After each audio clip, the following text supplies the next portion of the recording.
Yo, JD here, Limitless. And as you can see, we are not on F1 2021 today. We are back on Assetto Corsa. And there's two reasons why I decided to make this video.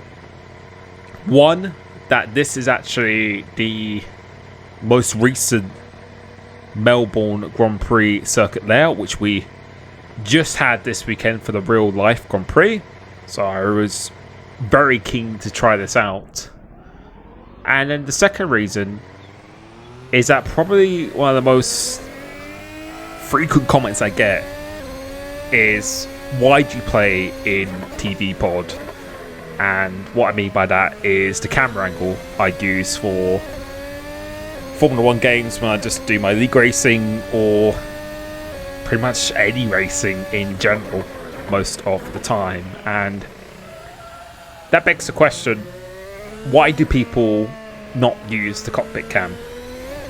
Because when other people have used it before, they said it gives you a truly immersive experience. So I decided to combine the two today with this F1 2022 car around the new Melbourne layout. As you can see, no chicane here, just goes straight into straight, and you can see by my face it's a very weird experience not having to brake for that middle chicane, which is actually one of my favourite corners to drive, and it means you're going in at a much higher speed into this very fast, already fast left right chicane. They've also changed this corner as well, massive curb on the inside, and have to go a little bit deeper into it than he did previously, but the rest of the track is almost near identical as it was before. But yeah, as I said, I really wanted to combine the two, so learning this new track and then also sitting in the cockpit cam to see how I would actually personally feel. And straight away, the first thing I notice is just the sense of speed is just far higher from when you are outside the car.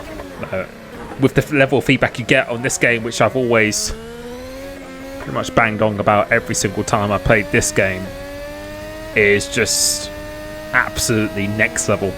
For using a direct drive wheel like I am here, the Fanatic Podium, then you really do get your value for money.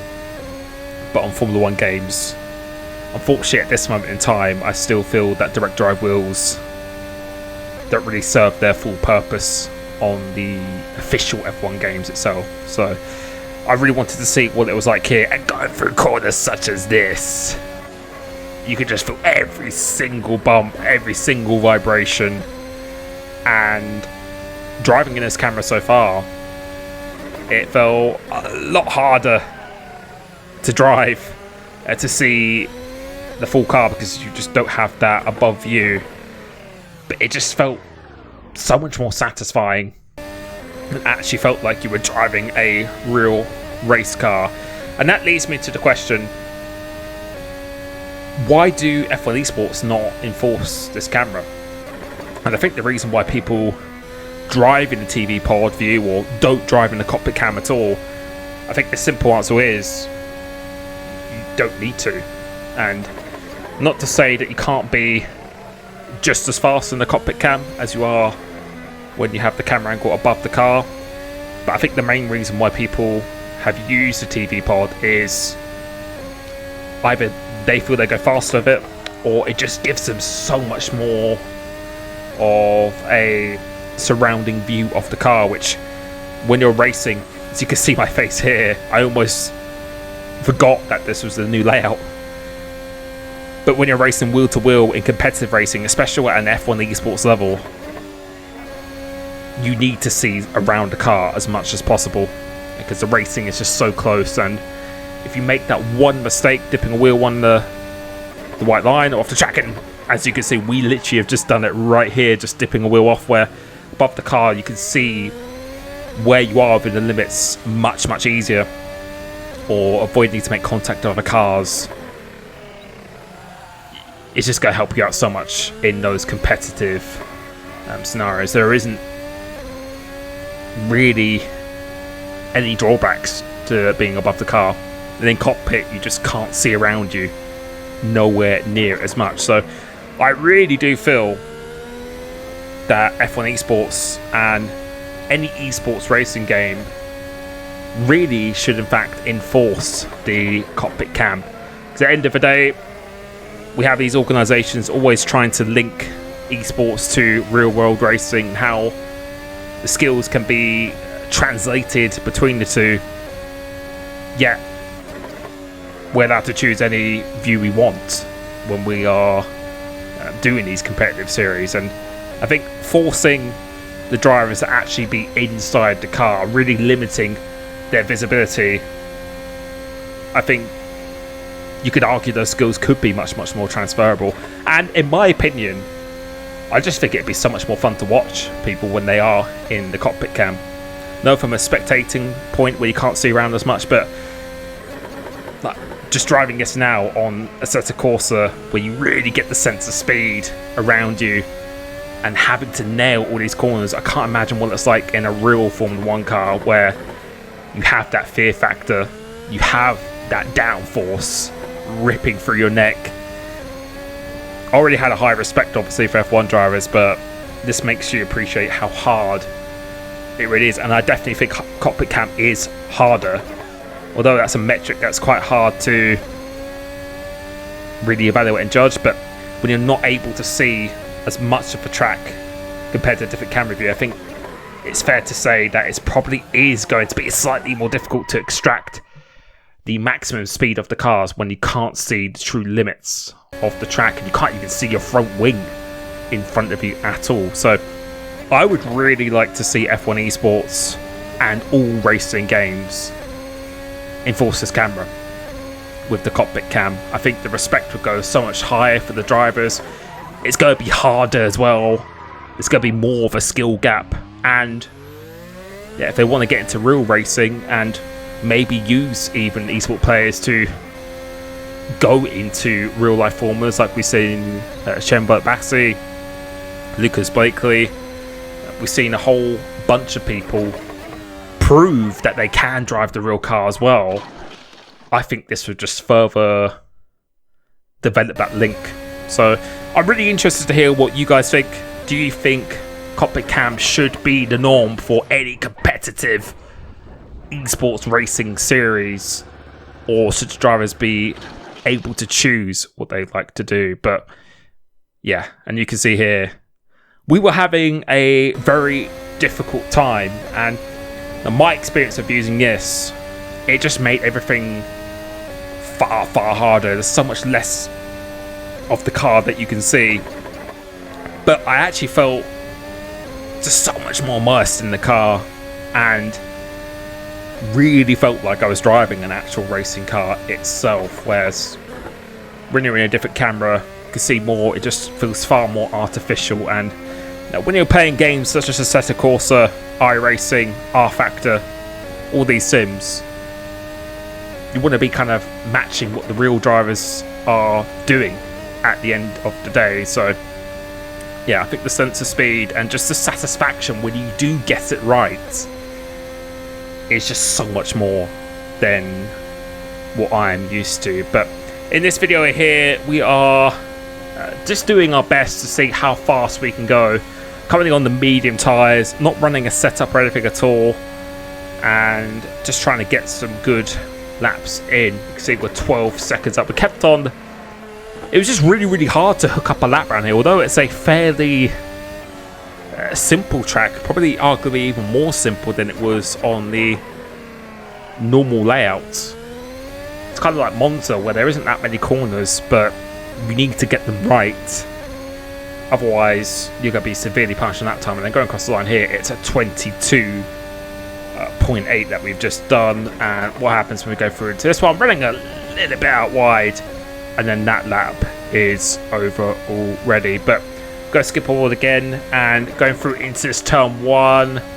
Got a pretty good exit this time, but I kept on struggling on the brakes going down into this turn 3, so we're going to try and trail brake as much as we can. But yeah, actually got caught on this curb here and almost doing a Sebastian Vettel, which we are actually driving the Aston Martin mod. I will leave a link to the track mod if you'd like to try it yourself. And went out for another lap, and you can see we're almost 2/10 up coming off the exit of this chicane.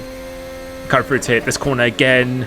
We actually thought we did it okay, but yeah, there's a huge bump on the exit, and this sausage curb on the apex of that turn is an absolute nightmare as well. What did we do this time? And we just get caught once again, which the cockpit cam makes it so hard to see where your wheels are in reference to the white line. So in my opinion,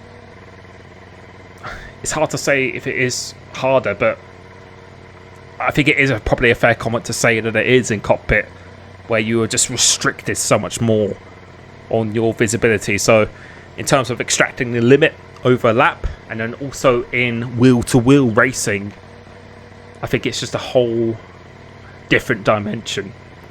So I would really love to see Esports and other series make this pretty much mandatory, compulsory in the future. So please, again, let me know what you think. But we've decided to turn up the heat a little bit, putting on the soft tyres and doing the full ERS deployment mode. So this is my first lap that I did, and sorry if I sound a bit tired. Had a bit of a knackering weekend, going out drinking a bit. So, and shout out to the person who actually recognised me when I was out drinking. So massive shout out to him. A very random experience indeed, but yeah, felt a little bit better, but we will hopefully soon recover. And so this up here I think has already been invalidated, but you can see with the ERS deployment how much faster we are on the straight line with the soft tyres, reducing the fuel as well. We just have a superior amount of more grip than we did previously, and I think this might actually be the fastest lap I did in this session, missing the sausage cup on the inside, not running out wide on this occasion here. And I know this is probably not completely accurate of what a driver would see, but yeah, my respect just goes up even more when you kind of put yourself in their shoes, and yeah, to push to the limit when you have that fear factor, that G-force. I know in the racing game as well, where you're almost going into blind corners at times because your hand gets in the way, really just makes it a lot more satisfying when you do get it right, in my opinion. And I think so many people want to see that as well. And I think if they enforced it for F1 Esports and other racing games, then everyone would be using Cockpit Cam, because they know that's what they need to use if they want to even attempt to race in esports or either higher level racing series. And I think that's the only way to really make that become the norm in the future. But you can see we were running out of fuel or ERS here, so we decided to abandon this lap. But we had a few more attempts once again, and going through into here, just running out wide once again. I think this was probably the hardest corner on the track for me. This corner has actually changed a fair bit from the original layout, but going into here, the sense of speed is just absolutely insane. I don't know how F1 drivers do it. It must be absolutely nerve-wracking. There's one thing doing it in a simulator, but then doing it in the real thing is just an entirely different ball game. But I think this is going to be the final lap I did. I think a 21.2 was the fastest lap. We weren't using DRS, so DRS was not activated during this, because I think the pole time was is it a 19.8 or an 18.8, something like that. I think it was a 19.8. I'm pretty sure it was. So I think the DRS, we could have maybe got quite close to that. But coming through into here, you can see we are a little bit down on our time we did previously. You can see the estimated time is a high 21 at the moment, but we ended up doing this fairly well. Now going onto straight, staying in the middle of the track, just trying to thread the car through here without scrubbing off any speed at all. And yeah, this chicane has just become even scarier at the speed you're coming into here. and you can really cut it, the right hand part, quite a lot, and you can see we've gained quite a bit of time on this up so far. Let's see if we can navigate this last sector, and this time we actually do it really well. So about a 10th up, so on for 21.2, almost a 1, but then going through this section we do lose just a little bit more time, and going through this last corner gained a bit of time back, but losing out on the exit, and going across the line is going to be a 21.3, which I was pretty satisfied with. So I really hope you enjoyed this video. Please discuss down below in the comments what you think should be enforceable in esports racing series. Really enjoyed playing this track. It was actually a very, very fun experience. Before I go, just want to give a shout out to some new extra rotation members of the channel. So G Guns Albert, Lipsy Legend, Chiwori89, and Michael Cross. Thank you for joining the extra rotation club. And yeah, if you join my YouTube membership, you will get access to my setups, priority invites for when I do open lobbies, and discount on one-to-one coaching. So yeah, thank you so much. I hope you had a great time, a great weekend, and I will catch you very, very soon. Peace.